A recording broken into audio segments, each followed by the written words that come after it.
Stoichiometry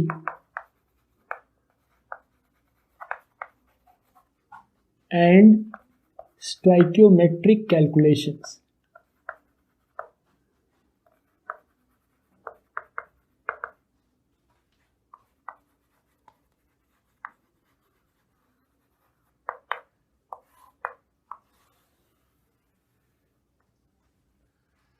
Now this is very important topic and also this topic is very interesting.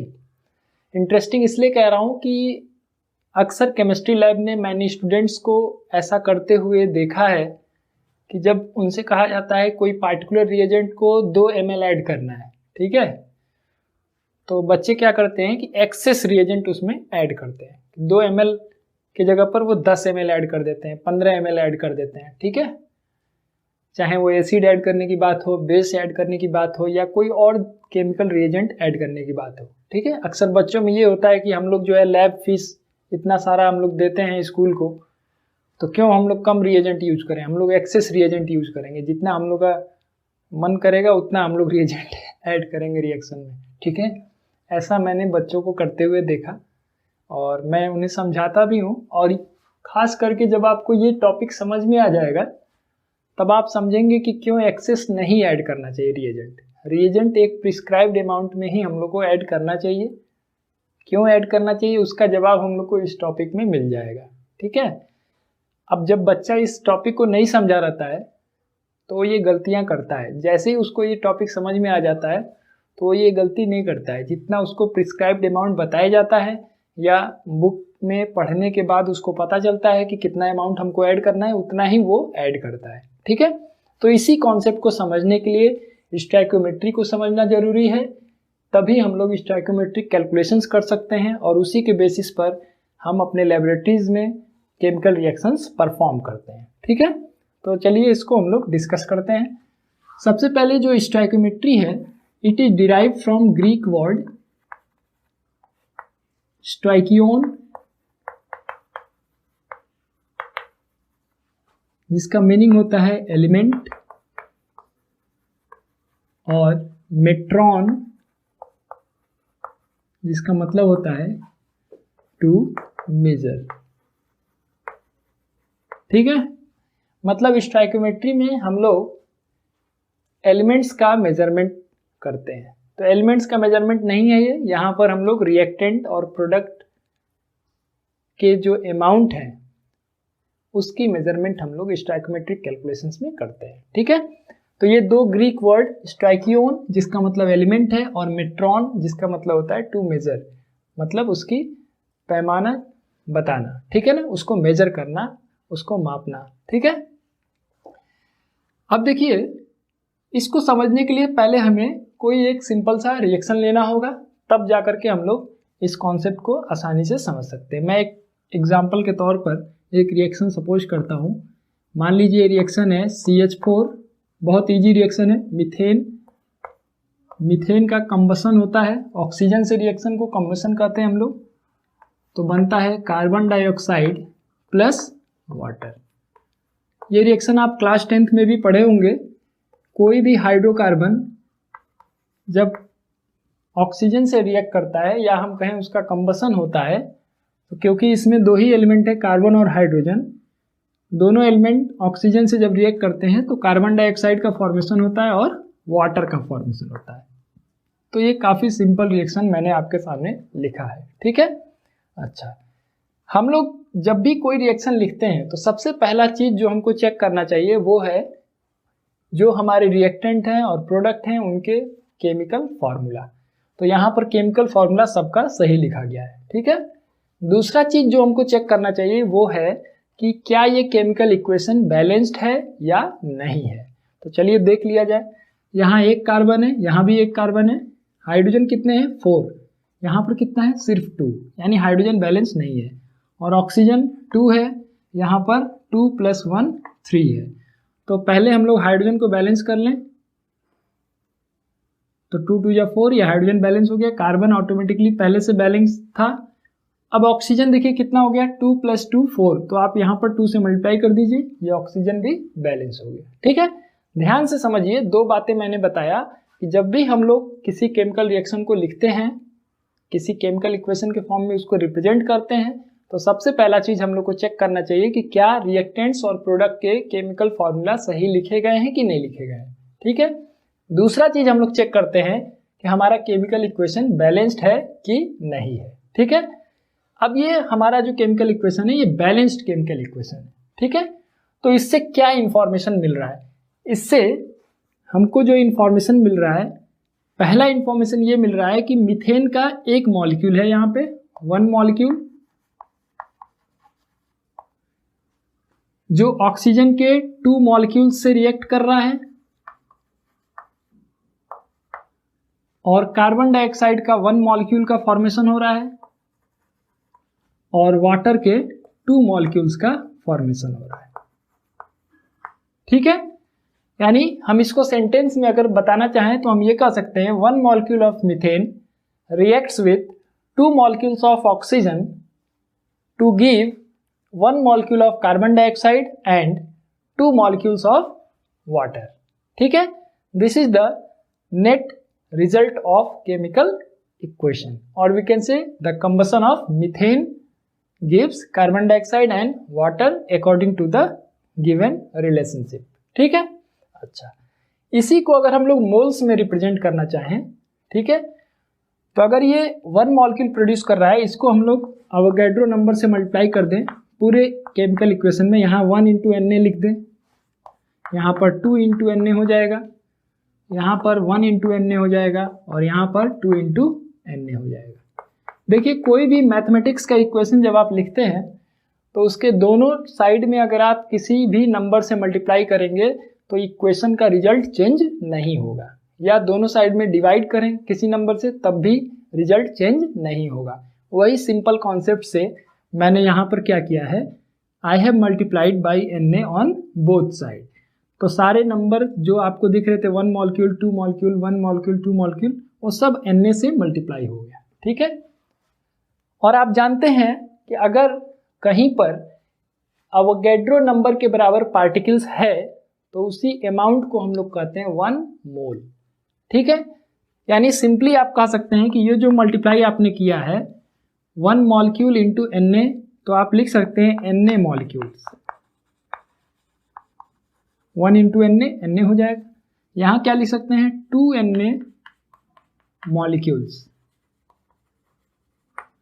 यहाँ क्या हो जाएगा, Na molecules, और यहाँ वैसे ही 2 Na मॉलिक्यूल्स। यानी आप स्टेटमेंट में अब ये कह सकते हैं, Na molecules of methane reacts with 2 Na molecules of oxygen to give Na molecules of carbon dioxide and 2 Na molecules of water. और आप जान रहे हैं कि Na मॉलिक्यूल्स का मतलब होता है 1 मोल, तो आप इसको ऐसे भी लिख सकते हैं, 1 मोल of methane reacts with 2 moles of oxygen to give 1 mole of CO2 and 2 moles of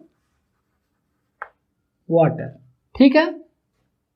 ये हमारा फाइनल जो रिलेशनशिप मिला हमको वो मोल्स के फॉर्म में है। ठीक है। और एक इम्पॉर्टेंट बात ये है, ध्यान देने वाली बात क्या है, यहाँ बैलेंस्ड केमिकल इक्वेशन में जो आगे नंबर दिख रहा था मॉलिक्यूल के आगे, जैसे यहाँ पर CH4 लिखा हुआ है, मतलब यहाँ कौन सा नंबर है, 1। यहाँ O2 एक मॉलिक्यूल है, उसके आगे ये नंबर है 2, ये 2 हो गया। यहाँ कार्बन डाइऑक्साइड के आगे कुछ भी नहीं दिख रहा है, मतलब 1 है, और यहाँ वाटर के आगे 2 दिख रहा है, 2 मॉलिक्यूल्स हैं, मतलब ये स्टोइकोमेट्रिक रेशियो इसका 2 है। अब जो ये रेशियो दिख रहा है इसी को हम लोग कहते हैं स्टोइकियोमेट्रिक रेशियो। ठीक है। और ये जो नंबर हैं इनको हम लोग कहते हैं स्टोइकोमेट्रिक कोफिशिएंट।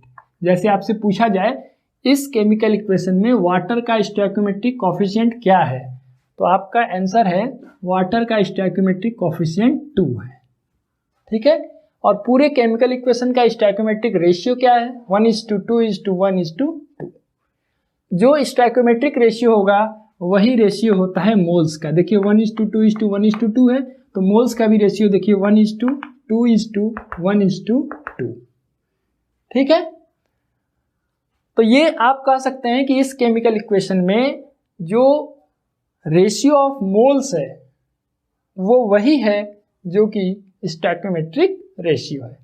ठीक है, अच्छा, तो मैं इसको इस तरह से रिप्रेजेंट कर सकता हूं सेम इक्वेशन को, CH4 plus 2O2 gives CO2 plus 2H2O। तो मैं इसको ऐसे लिख सकता हूं, यहाँ रेशियो मैंने अभी बताया आपको 1:2:1:2। तो मैं इसको ऐसे लिख सकता हूं, रेशियो ऑफ मोल्स क्या हो जाएगा 1:2:1:2। तो आप देख सकते हैं जो स्टोइकोमेट्री का रेशियो है वही रेशियो होता है उनके मोल्स का। ठीक है, अच्छा, अगर आप चाहें कि इसको मास के फॉर्म में रिप्रेजेंट करना कि कितना ग्राम मीथेन का कितने ग्राम ऑक्सीजन के साथ कंबाइन करता है तो कितना ग्राम कार्बन डाइऑक्साइड बनेगा और कितना ग्राम वाटर बनेगा, तो आपको एक सिंपल सा रिलेशनशिप यूज करना है। क्या, देखिए आप जानते हैं number of moles is equal to होता है, मोल कॉन्सेप्ट में मैंने आपको बताया था, given mass by molar mass. ठीक है, तो अगर आपको नंबर ऑफ मोल्स पता हो और मोलर मास पता हो तो इन दोनों को मल्टीप्लाई करके आप मास को भी जान सकते हैं कि कितना मास है। या हम कहें given mass is equal to number of moles, इसको n के फॉर्म में मैं लिख दे रहा हूं, number of moles into molar mass. ठीक है, हमारे इस इक्वेशन में कौन कौन से मॉलिक्यूल्स हमको दिख रहे हैं, मीथेन दिख रहा है CH4, ऑक्सीजन दिख रहा है O2, कार्बन डाइऑक्साइड दिख रहा है CO2 और वाटर दिख रहा है H2O। तो इनके मोलर मास अगर हम लोग लिख लें तो देखिए निकालना मैंने आपको बता दिया था। मोलर मास ऑफ मीथेन कैसे निकालेंगे, कार्बन का ग्राम एटॉमिक मास 12 हो गया क्योंकि एक ही कार्बन है और 4 हाइड्रोजन है, तो 4 × 1 क्या हो गया 4, मतलब 16 ग्राम है। ऑक्सीजन के लिए देखिए यहाँ 2 ऑक्सीजन के एटम हैं तो क्या करना है 2 × 16 होता है इसका ग्राम एटॉमिक मास, तो 2 × 16 यानी कितना हो गया ये 32 ग्राम हो गया। कार्बन डाइऑक्साइड के लिए ये 12 हो जाएगा कार्बन के लिए और ऑक्सीजन के 2 एटम है तो 2 × 16 हो जाएगा यानी 12 + 32। ठीक है, मतलब 44 ग्राम हो गया। और वाटर के लिए देखिए 2 × 1 2 हो गया प्लस ऑक्सीजन का 16 यानी 18 ग्राम हो गया। मैं ये मोलर मास कैलकुलेट कर लिया, तो मैं सबका नंबर ऑफ मोल्स के अकॉर्डिंग मास भी लिख सकता हूँ। जैसे यहाँ कितना मोल्स दिख रहा है आपको मीथेन का 1, तो इसका मास कितना हो जाएगा, देखिए given mass equal to number of moles into molar mass. तो नंबर ऑफ मोल्स कितना है 1, तो मैं यहाँ मास लिखने जा रहा हूँ 1 है इसका नंबर ऑफ मोल्स और मोलर मास कितना है 16, तो ये हो जाएगा 1 × 16 यानी 16 ग्राम। ऑक्सीजन का देखिए यहाँ कितना मोल्स दिख रहा है 2 और मोलर मास कितना है 32, मतलब कितना ग्राम हो गया 64 ग्राम। ठीक है, तीसरा हमारा कार्बन डाइऑक्साइड, इसके मोल्स का रेशियो क्या दिख रहा है यहाँ पे 1, तो 1 हो गया इंटू कार्बन डाइऑक्साइड का मास कितना है 44, तो ये हो गया आपका 44 ग्राम। और वैसे ही इसका हो जाएगा 2 × 18 यानी 36 ग्राम। ठीक है, तो देखिए जरा मैं यहाँ नंबर ऑफ मॉलिक्यूल्स के फॉर्म में पहले रेशियो को कंपेयर किया कि 1 molecule of methane combines with 2 molecules of oxygen to give 1 molecule of CO2 and 2 molecules of H2O। फिर मैंने उसी को मोल्स के फॉर्म में बताया, 1 mole of methane reacts with 2 moles of oxygen to give 1 mole of carbon dioxide and 2 moles of water. ये moles के form में हो गया। मॉलिक्यूल्स और मोल्स अलग अलग है। आप जानते होंगे कि अगर एवोगैड्रो नंबर के बराबर मॉलिक्यूल्स होंगे तो उसको 1 मोल कहा जाएगा, यानी 6.022 × 10⁻23 मॉलिक्यूल्स। यहाँ 1 मोल जो लिखा गया मतलब क्या हुआ 6.022 × 10⁻23 मॉलिक्यूल्स, और यहाँ 2 मोल्स लिखा गया मतलब 2 × ये हो गया। ठीक है ना, और ये जो फॉर्म है इसमें हम लोग मास को कंपेयर कर सकते हैं। ये मास हमको दिखाई दे रहा है तो इसको अगर हम लोग को स्टेटमेंट के फॉर्म में बोलना है तो मैं ये कह सकता हूं 16 gram of methane combines with 64 gram of oxygen to give 44 gram carbon dioxide and 36 gram of water. ठीक है, ये हमारा स्टोइकियोमेट्रिक रेशियो से किस तरह से हम लोग मॉलिक्यूल्स को कंपेयर कर सकते हैं, मोल्स को कंपेयर कर सकते हैं और उनके मास को कंपेयर कर सकते हैं। ठीक है, अच्छा एक चीज और देख लीजिए, law of conservation of mass, ये हमने बताया था आपको लॉज ऑफ केमिकल कॉम्बिनेशन में, जिसके according total mass of reactant must be equal to the total mass of product. तो जरा देख लीजिए आप ऐड करके 16 प्लस 64 कितना होगा, 4 प्लस 6 10 हो गया 170 ग्राम। और इधर भी देख लीजिए 44 प्लस 36 कितना आया, 6 प्लस 4 0 हो गया 10 के लिए, 1 यहां पर आ गया, सॉरी ये 8 होगा, गलत कर रहा हूं मैं, 6 प्लस 4 0 10 हो गया, 1 हो गया कैरी, 6 प्लस 1 7 1 8। ठीक है, 6 प्लस 4 10 हो गया, 0 कैरी 1, 4 प्लस 3 7 1 8।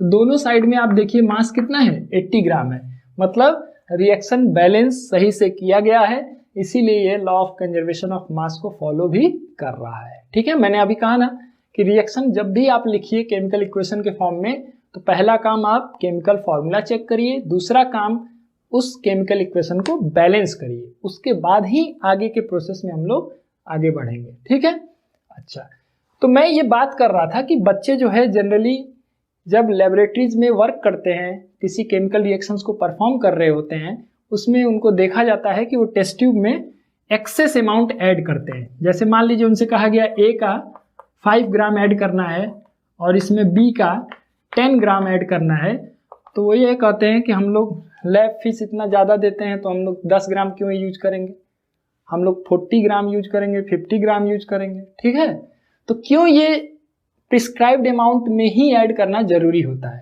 ठीक है, अब इसका एक छोटा सा मैं आपको एग्जांपल दूं कि मान लीजिए आपको दाल बनाना है। ठीक है, बहुत ही जेन्युइन एग्जांपल है ये, आपको दाल बनाना है, तो दाल बनाना है तो दाल में जनरली अगर हम लोग को बनाना है तो दाल चाहिए, पानी चाहिए, नमक चाहिए, हल्दी चाहिए। ठीक है, और उसके अलावा जो भी आप जानते होंगे वो सब ऐड कर सकते हैं उसमें। ठीक है, अगर 2 लोग को खाना है वो दाल को, ठीक है ना, तो एक प्रिस्क्राइब्ड अमाउंट होगा उसका, कितना दाल ऐड करना है, कितना पानी ऐड करना है, कितना नमक है, कितना हल्दी है। ठीक है, अब आपसे कहा जाए कि 2 लोग के लिए आप बना रहे थे, फिर अचानक से किसी ने बताया कि 5 लोग और आ रहे हैं खाना खाने, अब आपको दाल को ज़्यादा बनाना पड़ेगा, ज़्यादा दाल बनाना पड़ेगा, तो क्या आप केवल पानी ऐड करने से आपका दाल बढ़ जाएगा या केवल नमक ऐड कर दिया जाए तो दाल बढ़ जाएगा?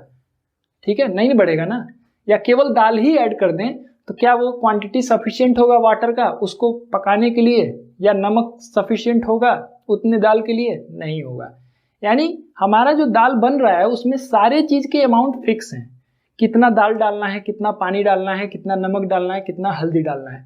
ऐसा नहीं है कि आपको दाल का अमाउंट टोटल जो नेट रिजल्ट है वो पका हुआ दाल है, वो अगर ज्यादा करना है तो केवल पानी बढ़ा देने से ज्यादा नहीं होगा, केवल नमक बढ़ा देने से ज्यादा नहीं होगा। ठीक है, उसी चीज को यहाँ समझना है कि ए का अमाउंट दिया गया 5 ग्राम और उसमें कहा जा रहा है बी जो है 10 ग्राम ऐड करना है, तो ऐसा नहीं है कि बी आप 50 ग्राम ऐड कर देंगे तो ज्यादा प्रोडक्ट बन जाएगा, ऐसा नहीं है। उसी के रेशियो में इसको भी तो बढ़ाना पड़ेगा।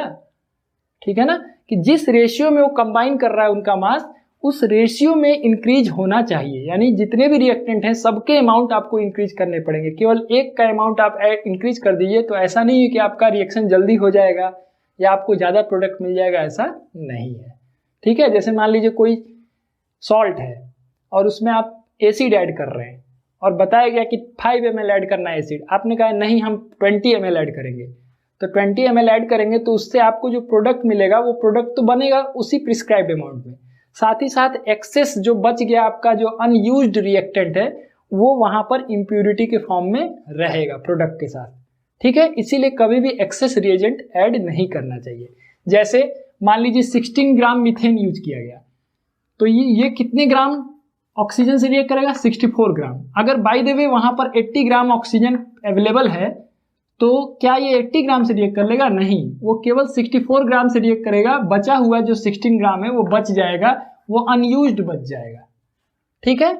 इसीलिए हम लोग स्टोइकोमेट्रिक कैलकुलेशन से ये पता करते हैं कि अगर किसी ने कहा कि मीथेन के कंबसन से हमको 44 ग्राम कार्बन डाइऑक्साइड चाहिए, हम लोग को 44 ग्राम कार्बन डाइऑक्साइड चाहिए, तो कितना मीथेन यूज करना होगा 16 ग्राम, और कितना ऑक्सीजन यूज करना होगा 64 ग्राम, ठीक है। तब जाकर के हमको 44 ग्राम कार्बन डाइऑक्साइड मिलेगा।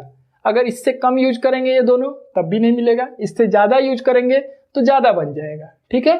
किसी एक को अगर ज्यादा अमाउंट में ले लें तो उससे ऐसा नहीं है कि कार्बन डाइऑक्साइड अमाउंट ज्यादा हो जाएगा।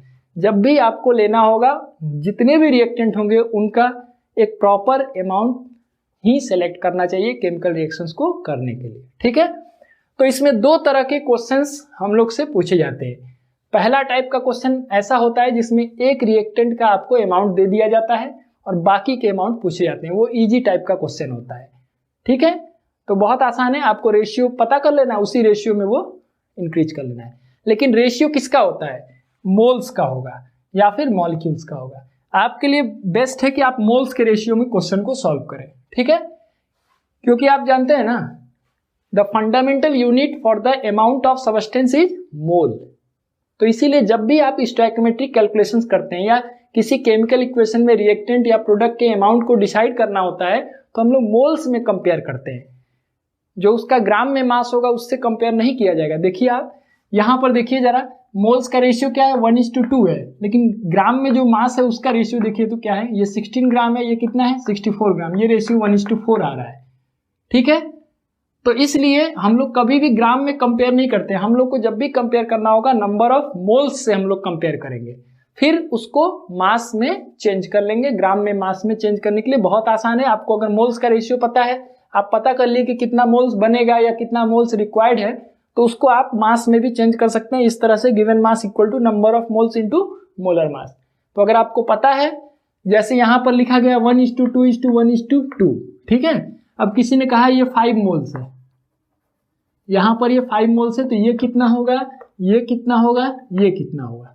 तो बहुत आसान है इसको बताना कि आप देखिए रेशियो क्या है 1:2:1:2, तो आप यहां लिख दीजिए x 2x x 2x। तो x की वैल्यू क्या हो गई 5 मोल्स, तो 2x की क्या होगी 10 मोल्स, और फिर यहां x की कितने हैं 5 मोल्स, और यहां 2x है तो कितना हो जाएगा 10 मोल्स।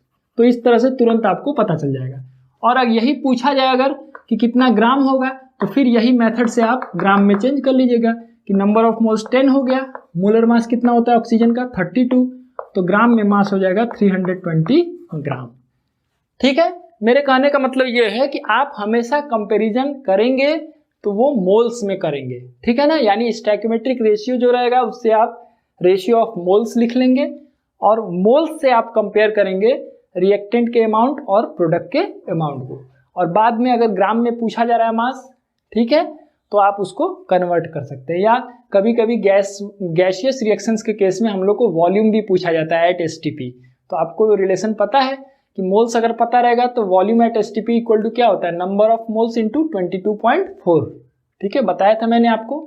नंबर ऑफ मोल्स और वॉल्यूम एट एसटीपी में क्या रिलेशन है, volume at STP is equal to होता है number of moles into 22.4 litre, ठीक है। तो जैसे अगर पूछ लिया जाए कि इसका 5 मोल्स है तो ऑक्सीजन का कितना वॉल्यूम बनेगा एसटीपी पर, तो पहले हम लोग मोल्स पता करेंगे। मोल्स पता चल जाएगा तो 22.4 से मल्टीप्लाई कर देंगे तो हमको वॉल्यूम एट एसटीपी भी पता चल जाएगा, ठीक है।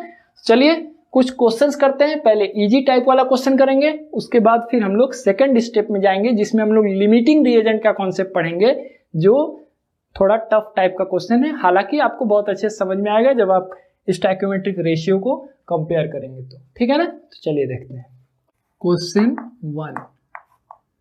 चलिए एक रिएक्शन सपोज करते हैं, CH4 plus O2 gives CO2 plus H2। उसी रिएक्शन को मैंने सपोज किया है, ठीक है। क्वेश्चन में ये बताया गया है कि इसका 4 ग्राम अवेलेबल है, तो कितना ग्राम ऑक्सीजन इसके से रिएक्शन करेगा, कितना ग्राम कार्बन डाइऑक्साइड का फॉर्मेशन होगा और कितना ग्राम वाटर का फॉर्मेशन होगा, ये हमसे क्वेश्चन में पूछा गया है।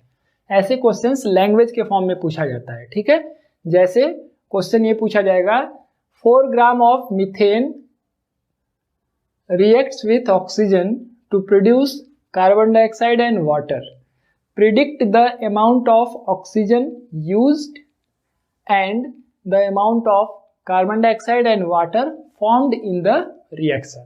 ठीक है। दूसरा चीज ये पूछा जा सकता है सेम केस में, find the volume of oxygen used eight STP. कितना वॉल्यूम एसटीपी पर इसका यूज होगा, या हम कहें कि अगर ये पूरा रिएक्शन एसटीपी पर हो रहा है, स्टैंडर्ड टेम्परेचर एंड प्रेशर पर, तो ऑक्सीजन का कितना वॉल्यूम यूज होगा, कार्बन डाइऑक्साइड का कितना वॉल्यूम प्रोड्यूस होगा, और वाटर भी गैसियस फॉर्म में प्रोड्यूस होगा, यहाँ पर वेपर के फॉर्म में, तो वाटर का कितना वॉल्यूम प्रोड्यूस होगा। ठीक है, इस तरह से हमसे क्वेश्चन पूछे जा सकते हैं। ठीक, तो देखिए हम लोग क्वेश्चन को सॉल्व कैसे करेंगे। सबसे पहले हम लोग को क्या करना है, रिएक्शन को बैलेंस करना है। तो मैं इस बैलेंस्ड केमिकल इक्वेशन को लिख देता हूं, CH4 plus 2O2 gives CO2 plus 2H2O। ठीक है, अब रेशियो ऑफ मोल्स क्या दिया है, पहले आप लिख लीजिएगा स्टोइकियोमेट्रिक रेशियो क्या है, 1:2:1:2। ठीक है, और यही हो गया इसके ratio of moles. Ratio of moles भी हो गया 1:2:1:2। या आप सपोज कर सकते हैं नंबर ऑफ मोल्स, ये तो रेशियो है, नंबर ऑफ मोल्स लिखते हैं। तो आपने मैथमेटिक्स में ऐसे बहुत से क्वेश्चन किए होंगे जहां पर रेशियो दिया रहता है, तो उसको हम लोग सपोज कर लेते हैं x 2x, इस तरह से सपोज कर लेते हैं। तो मैं आसान तरीका बता रहा हूं, ये 1 दिया है तो x सपोज कर लेते हैं, इसको 2x सपोज कर लेते हैं, इसको x और इसको 2x, जिससे हमारा क्वेश्चन बहुत जल्दी से हो जाएगा। ठीक है, ये स्टेप है क्वेश्चन को करने के। ठीक है, अब हम लोग आते हैं कि क्वेश्चन में इंफॉर्मेशन क्या अवेलेबल है। इंफॉर्मेशन अवेलेबल है कि मीथेन का मास दिया गया है 4 ग्राम, तो मैं इसको यूज कर लेता हूं। Given mass of methane is equal to 4 gram, और मीथेन का मोलर मास निकाल लिया जाए। Molar mass of methane is equal to कितना होगा, देखिए 16 होगा। ये कई बार हम लोग कर चुके हैं, लेकिन फिर भी मैं बता दे रहा हूं। यहाँ पर कार्बन 1 है तो 1 into carbon plus 4 into hydrogen. Carbon का ग्राम एटॉमिक मास 12 होता है और हाइड्रोजन का 1 होता है, तो 4 इंटू 1 4 हो जाएगा, यानी 16 ग्राम हो जाएगा। वही चीज़ मैंने वहाँ लिखा है। ठीक है, अब आप क्या करेंगे, नंबर ऑफ मोल्स निकाल लेंगे इसका। Number of moles of CH4 is equal to क्या होगा, given mass upon molar mass. Value रख दीजिए 4/16, यानी 1/4 मोल्स। देखिए, यानी आप कह सकते हैं कि मीथेन का 4 ग्राम मतलब होता है 1/4 मोल्स, यानी x का वैल्यू सीधे सीधे आपको क्या मिल गया, 1/4 मोल्स। ठीक है, तो फटाफट आप कर सकते हैं। देखिए x का वैल्यू 1/4 मोल्स है, तो 2x का कितना होगा, 2/4 मोल्स। ठीक है, 2 से मल्टीप्लाई कर देना है। फिर यहाँ x है तो कितना हो गया, 1/2 मोल्स, सॉरी 1/4 होगा, 1/4 मोल्स, और यहाँ 2 है तो 2/4 मोल्स। यही 2/4 को आप लिख सकते हैं 1/2 मोल्स, और यहाँ भी उसी तरह से लिख सकते हैं 1/2 मोल्स। ठीक है, मतलब आपका आंसर रेडी है। देखिए, ऑक्सीजन कितना यूज होगा, 1/2 मोल्स। कार्बन डाइऑक्साइड कितना प्रोड्यूस होगा, 1/4 मोल्स, और वाटर कितना प्रोड्यूस होगा,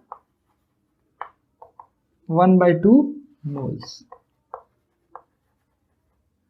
ठीक है, और अगर आपको चेंज करना है ग्राम में, यानी अगर आप में मास पूछा गया है कि इसका कितना ग्राम यूज होगा, इसका कितना ग्राम प्रोड्यूस होगा, इसका कितना ग्राम प्रोड्यूस होगा, तो सिंपल सा रिलेशनशिप है, given mass is equal to क्या होता है, यही फॉर्मूला तो है, number of moles into molar mass, number of moles into molar mass.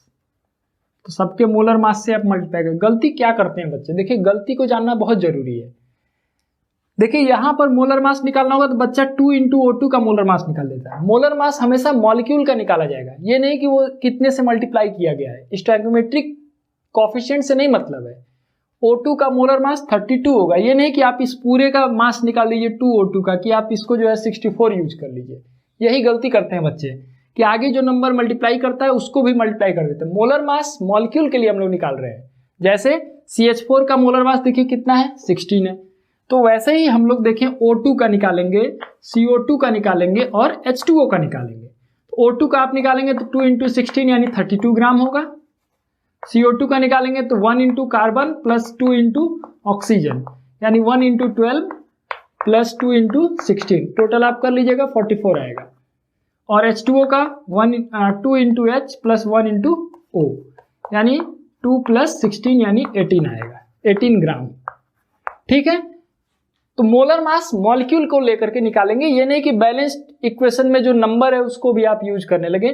Coefficient, stoichiometric coefficient को यूज नहीं करना है, सिर्फ आपको मॉलिक्यूल को देखना है। जैसे ये O2 मॉलिक्यूल है, ये H2O मॉलिक्यूल है, ठीक है, ये नहीं कि आप 2H2O का मोलर मास निकालने लगे, ठीक है ना, आपको H2O यूज करना है। तो देखिए इनका मोलर मास मैंने अलग अलग निकाल दिया है। अब तुरंत हम लोग ग्राम में भी चेंज कर सकते हैं। यहाँ हाफ मोल्स है तो ये हो गया 1/2 into number of moles into molar mass. O2 का मोलर मास कितना है, 32, यानी ये आएगा 16 ग्राम। कार्बन डाइऑक्साइड कितने मोल्स हैं, 1/4 मोल्स, तो आप लिख दीजिए 1/4 इंटू कार्बन डाइऑक्साइड का मोलर मास कितना है, 44 यानी 11 ग्राम।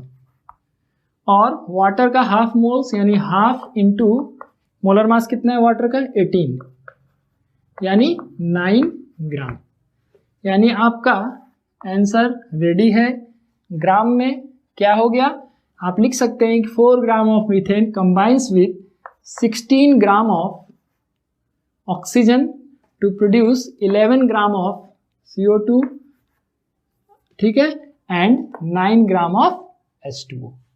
ठीक है, तो इस तरह से आपका ये रिएक्शन कंप्लीट हो गया। ठीक है, अलग अलग आपको यूनिटरी मेथड लगाने की जरूरत नहीं है, एक बार में आप सबका आंसर ढूंढ सकते हैं इस मेथड से कि आप पहले स्टोइकोमेट्रिक रेशियो लिखिए, फिर उसके नंबर ऑफ मोल्स सपोज कर लीजिए उसी रेशियो के अकॉर्डिंग, फिर जो सबस्टेंस आपको दिया गया है उसका मोल्स आप पता कर लीजिए। ठीक है, फिर फटाफट आपका काम हो जाएगा। उसी के रेशियो में आप कंपेयर कर लीजिए कि जैसे x का वैल्यू ये है तो 2x का वैल्यू पता चल ही जाएगा, x का वैल्यू पता चल जाएगा, 2x का वैल्यू पता चल जाएगा। मोल्स निकल गया तो फिर मास अगर आप ग्राम में जानना चाहते हैं तो बस आपको मोलर मास से मल्टीप्लाई कर देना है, जैसा यहाँ मैंने किया है, इंटू 32 कर दिया, इंटू 44 कर दिया, इंटू 18 कर दिया, तो हमको मास भी पता चल गया कि कितना ग्राम उनका यूज हुआ है या कितना ग्राम उनका प्रोड्यूस हुआ है। ठीक है, अच्छा, अगर हमसे वॉल्यूम पूछा गया होता है तब हम लोग क्या करते, तो वो भी बहुत आसान है।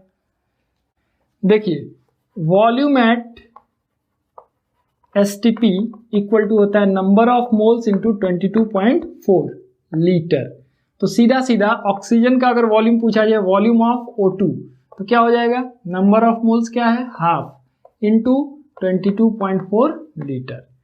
वॉल्यूम ऑफ CO2 पूछा जाए क्या होगा, मोल्स कितने हैं, 1/4, तो 1/4 इंटू 22.4 लीटर।